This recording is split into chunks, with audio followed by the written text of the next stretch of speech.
The most important thing that I want to tell you about Saturn is that Saturn loves itself.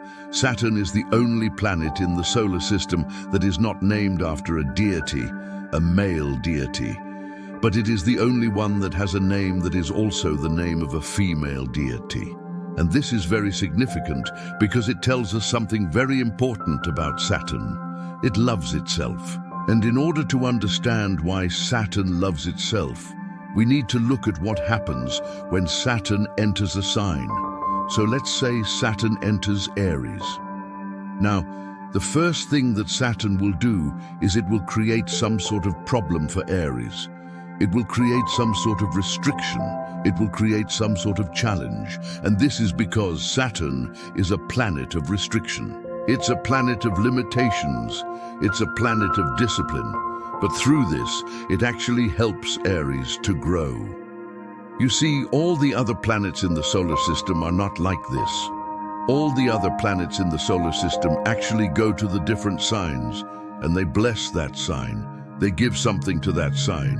But Saturn doesn't do that. Saturn takes something from the sign, and in the process, it helps the sign to grow. It helps the sign to evolve. It actually helps the sign to become more disciplined, more focused, more serious. That's why Saturn is called the Greater Malefic. That's why Saturn is called the Strict Father. That's why Saturn is called the Taskmaster. Because when Saturn enters a house in a chart, it doesn't give anything. It takes things away. It restricts, it limits. But through that restriction, through that limitation, it helps you to focus on what is really important. It helps you to become more disciplined, more focused, more serious. And that's why Saturn is also called the god of the long view. When Saturn is transiting through a sign, when Saturn is ruling over a sign, that sign learns these lessons. That sign becomes more disciplined, more focused, more serious. And that's how Saturn loves itself, because Saturn loves these qualities. Saturn loves seriousness, Saturn loves focus, Saturn loves discipline, and that's why Saturn goes to every sign and enforces these things on the sign. That's why Saturn goes to every sign and teaches the sign these lessons. And that's why, like for example, Saturn is in Aquarius now.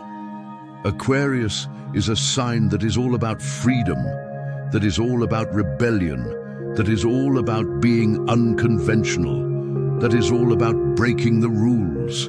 But Saturn is teaching Aquarius to channel that energy in a more disciplined way, in a more focused way, in a more serious way. And this is how Saturn loves itself. This is how Saturn teaches the other planets to be more like Saturn, to take on the qualities of Saturn so that they can create harmony with Saturn.